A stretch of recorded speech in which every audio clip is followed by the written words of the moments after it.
Bright future academy में आप सभी का एक बार फिर से स्वागत है। देखिएगा, आज हम अर्थालंकार में जो भी अलंकार आते हैं, जैसे उपमा है, अतिशयोक्ति है, उत्प्रेक्षा है, इसके बाद प्रतीप अलंकार है, मानवीकरण है, रूपक अलंकार है, ये सभी हम करने वाले हैं। आज हम जो इससे पहले हमने जो शब्दालंकार किया था, ये उसका सेकंड पार्ट है। इसमें हम अर्थालंकार करेंगे। अर्थालंकार का अर्थ होता क्या है एक्चुअल में? अर्थालंकार का शाब्दिक जो अर्थ है वो है कि अर्थ के कारण जब काव्य में सौंदर्य आता है। अर्थ के कारण, जैसे मैंने आप लोगों को बताया था कि भाई अलंकार जो है वो कविता का गहना है। जिस प्रकार से लेडीज़ गहने पहनती हैं जिससे उनके सौंदर्य में जो है बढ़ता है, जिससे उनका सौंदर्य है, तो इसी प्रकार अर्थालंकार और शब्दालंकार से अलंकार जो है वो कविता के सौंदर्य को बढ़ाने का काम करते हैं। तो अलंकार देखते हैं हम। जब किसी वाक्य में किसी भाषा का प्रयोग इस प्रकार से किया जाता है कि उसमें अर्थ के कारण चमत्कार उत्पन्न होता है। किसके कारण? अर्थ के कारण।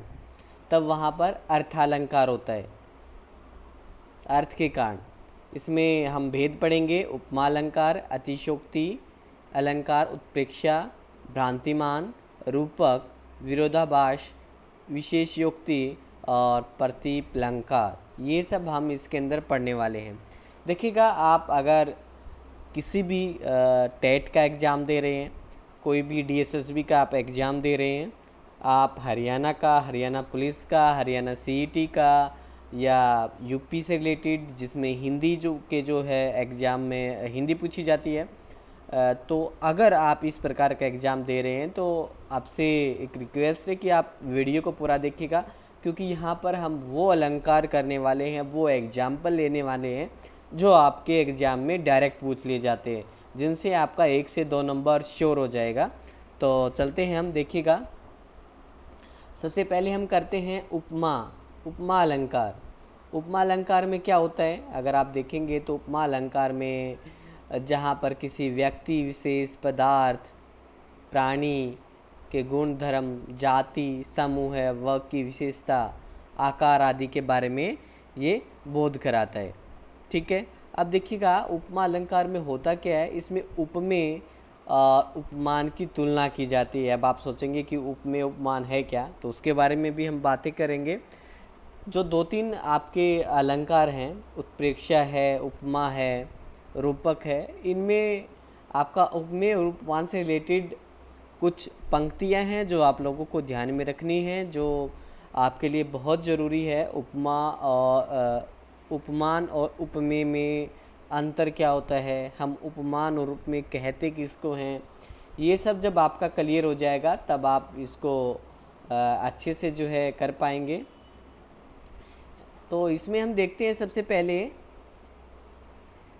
उपमान और उपमेय होता क्या है। उपमान जिसमें तुलना की जाए, जिससे तुलना की जाती है। जिससे, ये आप लोगों को याद रखना है, जिससे तुलना की जाती है, जिससे। और उपमेय जिसकी तुलना की जाती है। उपमेय जिसकी तुलना की जाती है और उपमान जिससे तुलना की जाती है।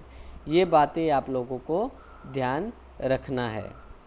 उपमेय फिर से देखिएगा, उपमेय जिसकी तुलना की जाती है, उपमान जिससे तुलना की जाती है। ठीक है। अभी हम एग्जाम्पल के तौर पे पढ़ेंगे। उपमा अलंकार के 4 जो तत्व होते हैं वो आपको ध्यान रखने हैं: उपमान, उपमेय, वाचक शब्द और साधारण धर्म। ये सब आप लोगों को याद रखना है। उसके बाद उपमा जो अलंकार है उसको हम पहचाने कैसे, क्या तरीका है, कैसे हम इसको पहचान सकते हैं। तो इसके लिए सबसे पहले हम कुछ शब्द देखेंगे जिनसे इसकी पहचान हो सकती है। वाक्य में शब्द आए हो सकते हैं: से, सा, सी, सम, समान, सृस, तुल्य, जैसा, तैसा, कैसा, वैसा, जिससे, उससे। तो आप लोग अगर इन शब्दों को याद रखेंगे तो आप डायरेक्टली ये पहचान सकते हैं कि इस वाक्य में उपमा अलंकार है।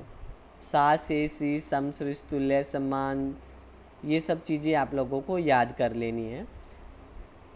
देखिएगा एक एग्जाम्पल है, उसका मुख चंद्रमा के समान सुंदर है। अब यहाँ पर समान शब्द आ गया है तो इसका मतलब उपमा अलंकार है। अब जो उपमा अलंकार के 4 तत्व हमने देखे यहाँ पर, उपमान, उपमेय, वाचक शब्द और साधारण धर्म। अब चारों देखो इसमें कैसे है। हमने पहला देखा था उपमान। उपमान मतलब जिससे तुलना की जाए। अब उसके मुख की चंद्रमा से तुलना की जा रही है तो यहाँ पर चंद्रमा क्या है, वो उपमान है। और जिसकी तुलना की जाए, मुख की तुलना की गई है तो उपमेय क्या हुआ, मुख। इसके बाद वाचक शब्द। वाचक शब्द जो होते हैं ये जो हमने देखे, सा, से, सी, सम, सृस, तुल्य, ये सभी वाचक शब्द हैं। और इसके बाद साधारण धर्म, वो है सुंदर। सुंदर जो बताया गया है कि उसके जैसा सुंदर है। तो ये 4 चीज़ें आप फिर से देखिएगा। उपमान जिससे तुलना की जाए मतलब चंद्रमा। उपमेय जिसकी तुलना की जाए मतलब मुख। साधारण धर्म जो ये शब्द दिए गए हैं इनमें से अगर कोई मिलता है। और वाचक साधारण धर्म सुंदर है। और वाचक शब्द जो ऊपर से इसमें दिए गए हैं ये सभी क्या हैं, ये सभी वाचक शब्द हैं जिनको देख करके, जिनको पहचान करके आप उपमा अलंकार बता सकते हैं कि इसमें उपमा अलंकार है। इसके बाद नेक्स्ट देखिएगा, उपमा अलंकार के भी 2 रूप होते हैं, एक पूर्णोपमा, एक लुप्तोपमा। पूर्णों में जो पूरा होता है जिसमें चारों वाचक शब्द जो होते हैं वो दिए गए होते हैं। और लुप्तोपमा होता है जिसमें चारों में से कोई मौजूद नहीं होता है। ठीक है, मतलब एक भी लुप्त है तो इसका मतलब वो लुप्तोपमा है। अगर चारों हैं तो वो पूर्णोपमा है। चारों कौन कौन से मैंने आप लोगों को उपमा, उपमेय, उपमान, वाचक शब्द और साधारण धर्म, ये चारों होने चाहिए।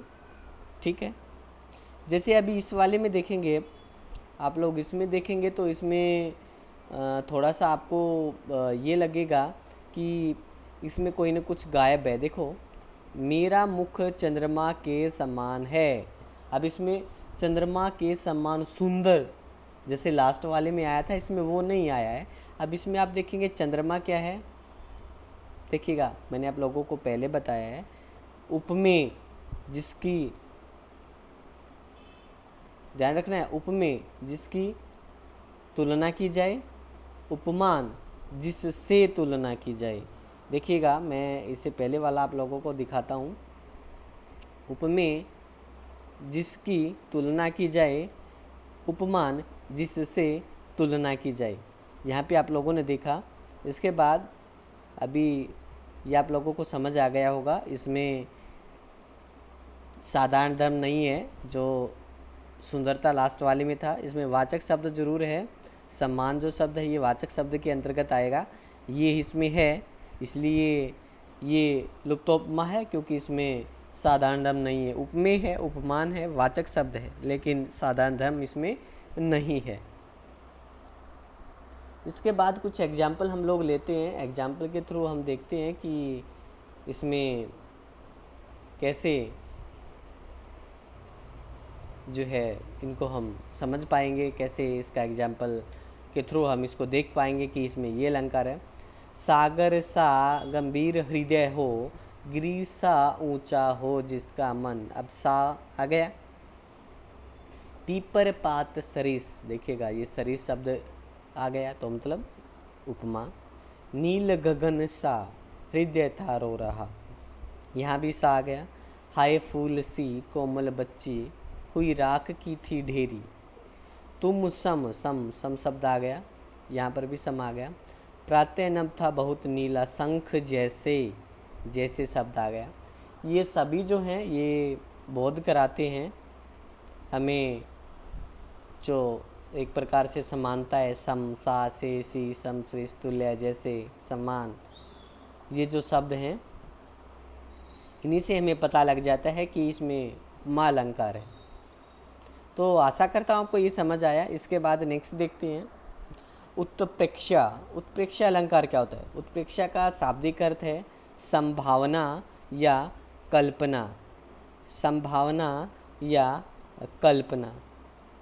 जिस पंक्ति में उपमेय की कल्पना की जाए, उपमेय की कल्पना की जाए और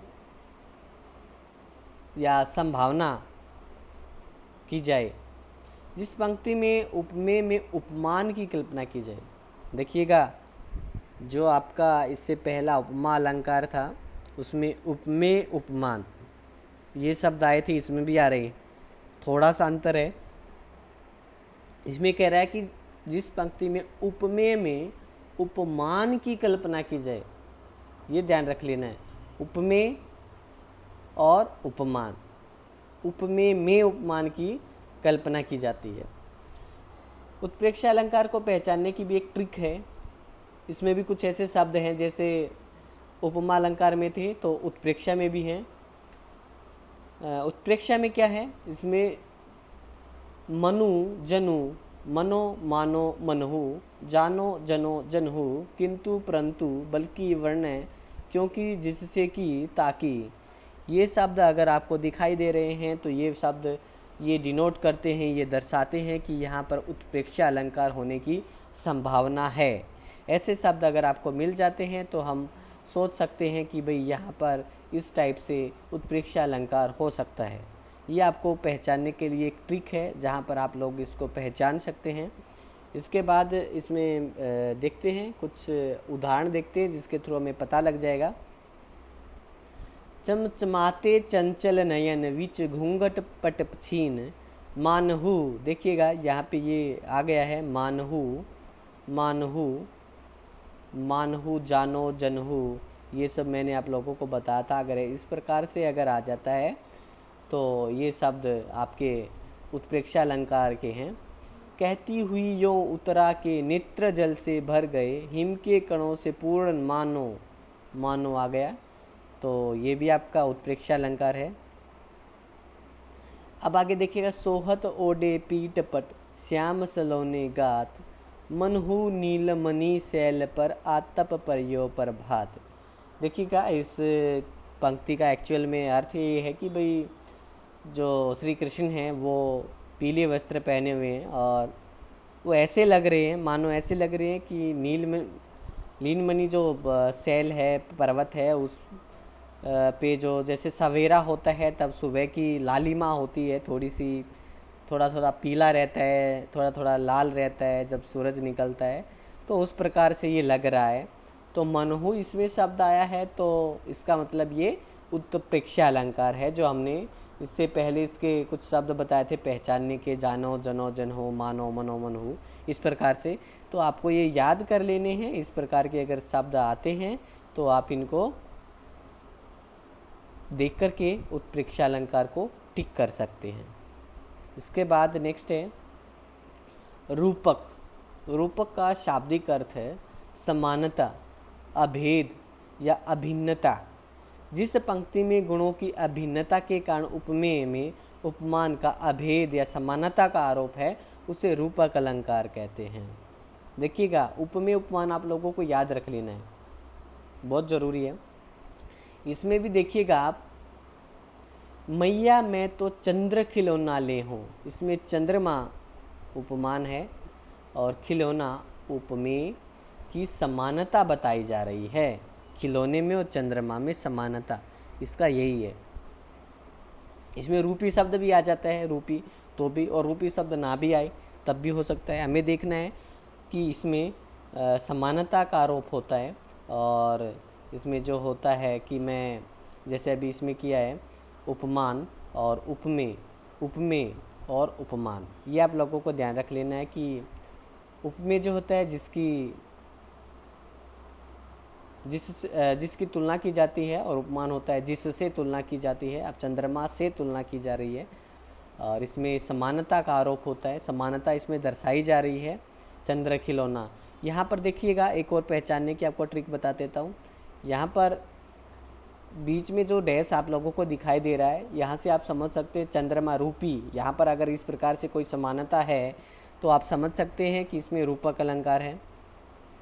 मन सागर, देखिएगा अब यहाँ भी आ गया ये मन सागर, मनसा लहरी, बूढ़े बड़े अनेक, मन सागर मनसा लहरी। देखिएगा अब यहाँ पर मनसा होती है मन की इच्छा, मन रूपी सागर और इच्छा रूपी लहर। यहाँ इसका ये अर्थ है, मन रूपी सागर और इच्छा रूपी लहर। मनसा, मनसा मतलब इच्छा। क्या मनसा है आपकी, ये कई बार बोल देते हैं ना, ये वो मनसा है कि इसकी मनसा ये है, इसकी मनसा ये है। ठीक है। शशि मुख पर घूंघट डाले, अंचल में दीप छिपाए। शशि मुख, देखिएगा मैं कई बार बता रहा हूँ, यहाँ पर ये जो आता है एक प्रकार से डैश जो आप देख रहे हैं, इस प्रकार का जो ये अगर आपको मिल जाए तो आप पहचान सकते हैं कि यहाँ पर ये होने की संभावना होती है। ज़रूरी नहीं है, लेकिन एक एग्जाम्पल है। हम यहाँ पे रूपक शब्द यूज कर सकते हैं, रूपक। तब आप इसको पूरा पढ़ के शशि, शशि, शशि मतलब चंद्रमा, चंद्रमा रूपी मुख, रूपी यहाँ पे लगा के हम देखेंगे तो ये बन रहा है अच्छे से, और इसका मतलब ये रूपक अलंकार है। यहाँ इस प्रकार से आपको समझना है। उपमा में आपको कुछ शब्द मिलेंगे, सा से समश्रित तुल्य, इस प्रकार से। उत्प्रेक्षा में भी आपको मिलेंगे, जानो जनो जन हो, मानो मनो मन हो, इस प्रकार से। लेकिन रूपक में आपको पहचानने के लिए एक काम करना पड़ेगा। वो काम है कि आप इसमें एक शब्द रूपक रूपी इसमें यूज करके आप देखेंगे, शशि रूपी मुख, चंद्रमा रूपी मुख, चंद्रमा रूपी खिलौना, यहाँ पे ये डैश लगा मिलेगा। यहाँ से आप पहचान सकते हैं। आप लोगों को इस प्रकार से समझने में आसानी रहेगी। इसके बाद नेक्स्ट है अति संयुक्ति। अति संयुक्ति मतलब आप शब्द से ही पहचान रहे हैं। बढ़ा चढ़ाकर जब वर्णन किया जाता है किसी भी बात का, किसी भी शब्दों के द्वारा, तो उसको हम अतिशयोक्ति कहते हैं कि ज़्यादा अतिशयोक्ति होगी, ज़्यादा बढ़ा चढ़ा दिया। मतलब एक प्रकार से डींगे हम कह देते हैं ना, ज़्यादा डींगे हाँक दिया, थोड़ा थोड़ा उस प्रकार से रहता है। बालों को खोल कर मत चला करो दिन में, रास्ता भूल जाएगा सूरज। अब इन पंक्तियों में देखो अतिशयोक्ति है, क्योंकि इस प्रकार से कि सूरज भी रास्ता भूल जाएगा, मतलब सूरज का जो प्रकाश है वो भी कम हो जाएगा, क्योंकि उसके बाल जो है उतने इतने काले घने हैं कि अंधेरा छा जाएगा। तो ये अतिशयोक्ति है, बिल्कुल बढ़ा चढ़ा कर की गई ये बात। वह इधर गांडी तीर से भिन्न जैसे ही हुआ, धड़ से जयद्रथ का इधर सिर छिन वैसे ही हुआ। मतलब एकदम से कि जैसे ही तीर निकला वैसे ही एकदम से उसका जो सिर से धड़ अलग हो गया, बढ़ा चढ़ा कर निकलते ही हो गया। भूप सहस 10 एक ही 12, लेगे 58 रत्न 18। हनुमान की पूछ में लगन न पाई आग, लंका सिगरी जल गई गए निशाचर भाग। मतलब ये भी एक प्रकार से डींगे आकी गई है कि हनुमान की पूछ में तो आग लगी नहीं, लेकिन सब कुछ जला दिया। ये भी बढ़ा चढ़ा कर कहा गया। कई बार डायरेक्ट एग्जाम्पल यही उठा लेता है। आगे नदियाँ पड़ी अपार, घोड़ा कैसे उतरे पार, राणा ने सोचा इस पार, तब तक चेतक था उस पार। देखिएगा चेतक एक्चुअल में था तो थोड़ा सा एक्टिव, मतलब ज़्यादा ही एक्टिव था, लेकिन इन्होंने बढ़ा चढ़ा कर किया कि तब उन्होंने सोचा, तब तक सोच वो उस पार चला गया, मतलब थोड़ा सा ज़्यादा बढ़ा दिया गया है। मैं बरजी के बार तू इतकत लेती करोट, पंखुरी लगे गुलाब की परी है गात खरोट। देखिएगा इसमें भी बड़ा चढ़ाकर कहा गया, ऐसा शरीर है कि भाई गुलाब की पंखुड़ी लगने से भी उसमें खरोंच आ जाती है शरीर में। अब गुलाब की पंखुड़ी जो खुद ही जो है आप लोग देखेंगे कितनी सॉफ्ट होती है, वो लगने से भी जिसको खरोंच आ जाती है। तो कितनी बढ़ा चढ़ाकर इसमें बातें की गई है। अतिशयोक्ति इसी को कहते हैं। ठीक है, ये आप लोगों को समझ आया होगा। इसके बाद नेक्स्ट है विभावना। विभावना विभावना का अर्थ है बिना कारण के, जहाँ कारण के ना होने पर भी कार्य का होना पाया जाता है। बिना कुछ किए काम होता जाता है। बिन पगु चले सुने बिनु काना, कर बिनु कर्म करे विधि नाना। देखिएगा, ये भी बिना बिना पैर के आप चल रहे हैं, बिना कानों के आप सुन रहे हैं, बिना हाथों के आप काम कर रहे हैं। मतलब यहाँ पर विभावना है, यानी कि बिना कुछ होते हुए भी काम हो रहा है। यहाँ पर विभावना अलंकार है। देखिएगा, अगर आप लोगों को वीडियो पसंद आए तो प्लीज़ आप लाइक और शेयर कीजिएगा, साथ में कमेंट कीजिएगा, ताकि हम दूसरी वीडियो लाएं, आपको अच्छे से और समझा सकें। और हम आशा करते हैं कि आप लोग अपने जो भी आप एग्ज़ाम दे रहे हैं उसमें आप सफल हों। भगवान आपकी मनोकामना पूर्ण करे। धन्यवाद।